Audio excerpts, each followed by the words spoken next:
It's a stick up. Faster news, faster lacrosse, faster thoughts. This week, we have so many voices joining us. We got Brian Walker, Chris Rosenthall, and Dan Arestia hopping onto the scene today. Did Denver prove they are the best team in the league? Tom Schreiber is out for the rest of the season. What's that mean for the Utah Archers? Playoffs are coming. Who might be able to make some moves? MVP of the weekend. And let's call out the championship game right now. Shout out to everyone who was open to being part of the show. But without further ado, let's get into it.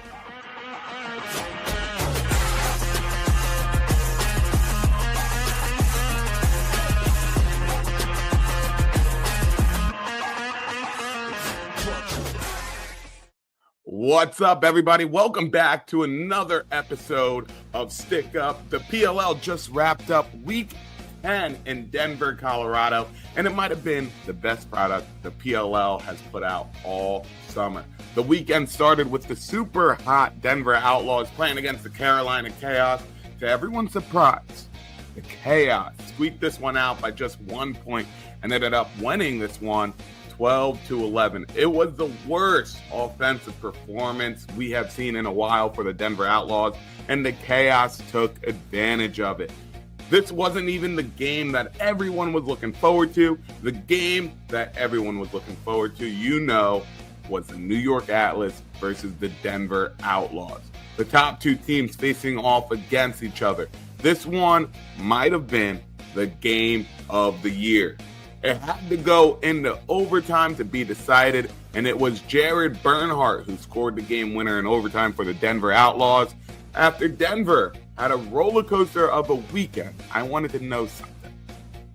After beating the New York Atlas, are the Denver Outlaws the best team in the league? Let's send it over to Dan for his thoughts. The Denver Outlaws were the best team in the league before the weekend, and they damn sure are the best team in the league after the weekend. They are 7-3, best record in the league. They're plus 18, best score differential in the league. They have the league lead in twos. They have the league leader in scoring points and total goals in Brennan O'Neill. Everything that is a backbreaking stat in the PLL, they lead the league in it. The clean saves, the 2-pointers, they're crushing it. After they played Boston and Fairfield, Coach Holman described them and was talking about Brennan O'Neill's between the league's goals, saying they just score goals that nobody else in the league can do. And that's why they're the best team in the league. Because they have the most amount of players who can just do something that nobody else can do, whether it's Bernhardt or O'Neill or Kavanaugh. They can do things that nobody can scout for, can prepare for, and you just have to hope that you outplay them on that day. And given their roster, that's really hard to do. Dan says the Denver Outlaws are the best team in the league. Brought up how they lead the league in most offensive stats, which I agree does say a lot. But Rosie, what do you think about this one? It feels weird calling a team the best when we just saw them lose on Friday. But here's the thing. That other best team, the New York Atlas, we saw them get choked out in the second half by those very Denver Outlaws the following day. So here we are, right? When it comes to Denver, here's the thing. You got that offense, right? You got your Kavanaugh, Brendan O'Neill, Bernhardt, matchup nightmare on the alleys or off of the restarts. Defense, Logan Pinady shoring up one of the best defenses in the league and kicking off one of these transition games that has been proven to be almost unstoppable. If you got a team that comes down and makes a mistake or throws up something weak at the cage, nobody makes you pay for it like the Denver Outlaws. Can they be beaten? Yeah, of course they can. We literally just saw it. But here's the thing. Everybody else can be beaten too. So right now, I got to keep Denver number one. The Outlaws really did avoid disaster. Imagine if they went 0-2 on the weekend. I had the Outlaws winning versus the Chaos, but losing against the Atlas last weekend. But the opposite happened. If you just look at my pick'em records, you could tell that it ain't working for me. All right. But our resident Atlas fan, Brian, had something to say about the best team in the league. Scotty, are the Denver Outlaws the best team in the league after beating my New York Atlas this weekend? I'll say yes, but with an asterisk. Yes, because if your only definition is the Atlas were the other top team in the league, and Brian, they beat them, okay, the Denver Outlaws are the best team in the league. But I would say we can't leave out the fact that they lost to a struggling Carolina Chaos team the day before, a team that's struggling to get into the playoffs, a team that may not make the playoffs. We have to keep that in mind. I think that kind of balances each other out. The Atlas looked like the better team in the first half. I think they took their foot off the gas. But again, shout out to the Outlaws. They won in the second half. They won at the end of the day where the scoreboard is. So I would say that, again, that they balanced each other out.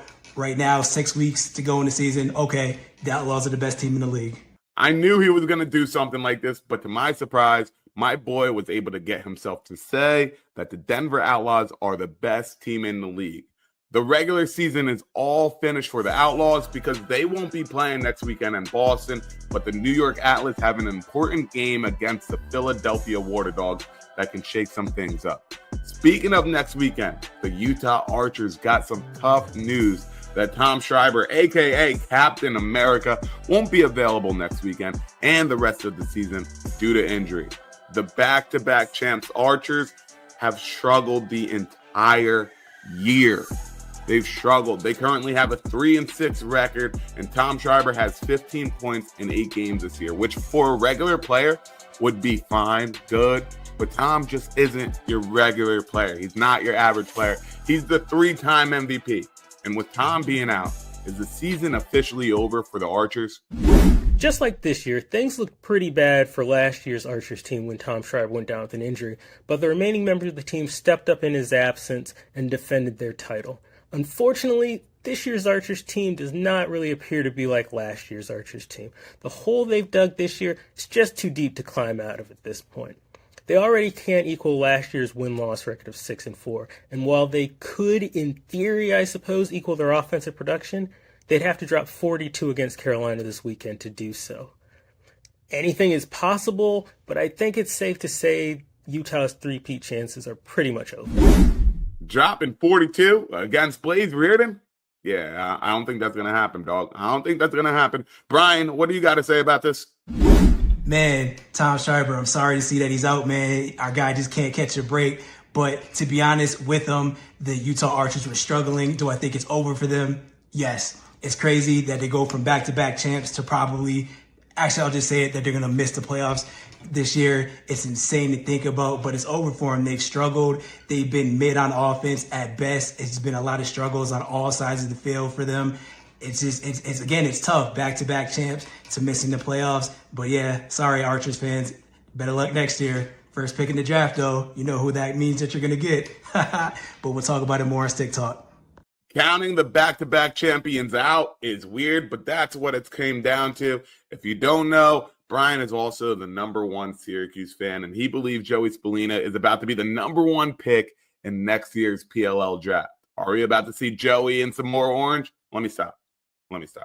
But Dan, do you think the Utah Archers are cooked? Tom Schreiber's done for the year. Does that mean it's over for the Archers? It's on life support. I will not call them dead. I just won't do it. Even with Captain America, Utah would need to win this weekend and get help. The fact that he's in or out of the lineup doesn't change that scenario, right? They need to win. They need the Woods to lose, and they need to make up score differential. That said, they have a chance. That scenario is on the table. The guy who makes it possible is the guy in net. Brett Dobson becomes a goaltending god in the playoffs, right? Last year, he went 80% in the playoffs across 2 games. The year before, 67% across the entire playoffs. And Jackie Brown, Samuel L. Jackson famously says, AK-47, when you absolutely positively got to kill every MFer in the room, except no substitutes. Change that to when you absolutely positively have to save every shot there is in the playoffs, except no substitutes. Brett Dobson is the reason that the Archers are alive. It's on life support. Dobson is a game changer. This year, he hasn't had a single game under 50%. The Archers need a lot to go right for them in order to make the playoffs. But like Dan said, they're on life support. The playoffs are shaping up. And if you know anything about the PLL, you know there's always one team that's getting overlooked. Brian, who's the one team that's flying under the radar? My team flying under the radar. Man, you already know who I got to say. The team that loves to be the heel, that loves to be the villain, the Carolina Chaos. If they struggle and crawl and try to get all the way into the playoffs, and they do, it's got to be the Carolina Chaos. Blaze Reardon in goal, always going to give you a shot. I always say on Stick Talk, great defense travels. If they play great defense, they're gonna have a shot against anybody. Owen Heltz is the rookie of the year right now. Jackson Eicher is playing well. If they can get just enough out of everybody else, I think that they're a scary team in the playoffs because, again, if Blaze Reardon goes sicko mode, they have a shot against anybody. Owen Heltz doing his thing, that'd be the team that I'd be afraid to play if I was playing a team in the playoffs. Brian says the chaos and also says Owen Hiltz is rookie of the year. No bias. Rosie, what team can shake it up in the playoffs? When it comes to the teams who haven't quite had things go their way this season, if I've got to pick one to make their way into the postseason and shake some things up, I got to pick the Boston Cannons, and here's why. Heading into their homecoming weekend coming up, they've got two opponents who are both under 500. Of course, we know there's no such thing as an easy or guaranteed win, but below 500, it is what it is. And their second opponent, Maryland Whipsnakes, Boston's already played and beaten earlier this year. Now, if, and that's a big if because it increased their win total by 50%, but if they pull off the homecoming sweep, they're closing out their regular season with a lot of energy, looking to get into the postseason and make some noise. Rosie with the Cannons. I like that pick. Curse had his best game of the year last weekend with 20 saves, and the Boston Cannons end their season at home with a doubleheader. A great opportunity to end the season with two big wins. But remember this. No team has gone 2-0 at home yet. So can the Cannons be the first to do it? Dan, who's flying under the radar in your eyes? Under the radar team that can make moves in the playoffs. Look, PLL's got 8 teams in it, and everybody's good. Like, nobody is really truly under the radar. The back-to-back defending champ might miss the playoffs altogether. Like, nobody's got to sneak up on anybody here. Us media and expert types like to pick somebody to be bad, and that team is still good enough to beat everyone. But I look for two things. Number one, team with nothing to lose. Number two, team with playoff experience. Who can kind of check both of those boxes for me? It's Carolina. They have yet to be favored in a game this year. Maybe they'll get favored this weekend. I haven't checked the lines yet. But they have yet to be favored. Everybody thinks they're the worst team in the league. Nobody seems to want to play them. And they have a championship caliber goaltender and defense that has won a title and been to another title game already. They have everything they need to be a disruptor in the postseason. Dan goes with the chaos. You never fight someone who has nothing to lose. And the chaos are that someone. Denver weekend was absolutely nuts, with a great performance by numerous players. CCAB had 7 points, Jake Pisano locked down, and like I said, Colin Kurtz had 20 saves. Let's see who the guys say are their MVPs of the weekend. The MVP of the weekend in Denver was the high bouncer. Back-to-back high bouncers 30 seconds apart brought the Chaos from 9-5 to tied at 9, and that changed the tone of that game and energized the entire Carolina team. But if you're looking for an actual MV player and not MV play, give me TD Ierlan. The Redwoods were on life support for part of that game. Win probability had them down around 2% in the fourth quarter. They were kept in it by their face-off unit. TD went 9 of 11 in the third quarter alone, went 3 for 5 in the fourth. He now is the league leader in face-off percentage. He's passed Joe Nardella, who we went 70+% against in that game. I think honorable mention MVP also goes to whoever was setting picks for Dylan Malloy and Chris Kavanaugh, whether it was Denenza or anybody else, because they got those matchup switches all the time, and Redwoods punished the Whips for not playing those well. Bouncers will go. Ultimately, Dan gives it to TD Ierlan, giving the specialist some love. Rosie, who you got? For my MVP of the week, I'm going Colin Kurtz of the Boston Cannons. Career high with 20 saves and 66.7% in cage. Listen, Cannons had kind of been going through it lately, right? 3 losses in a row, backs are to the wall.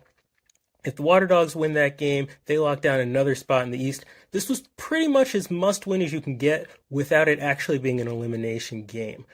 Offensively, had some strong performances. Coulter Mackesy, Will Manny, Asher Nolting all delivered. But they won 13-10, and 13 goals, for being honest, it's still not an insurmountable lead. The Cannons needed defensive help in this one, and Colin Kurtz stepped up when they needed it most. Another specialist getting some love. Colin Kurtz puts on a clinic this weekend. Brian, who do you say is MVP of the weekend?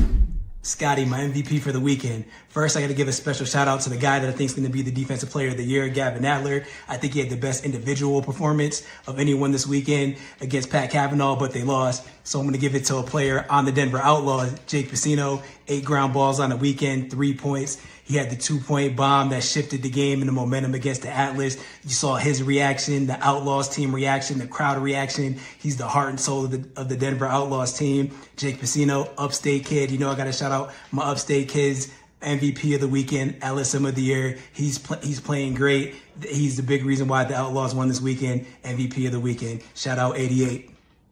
Jake Piscino is that guy. You see it in the crowd when he gets the ball, and you see it in the way he plays. To my surprise, nobody said an offensive player, but whatever. Over here on Stick Up, we care about all the positions.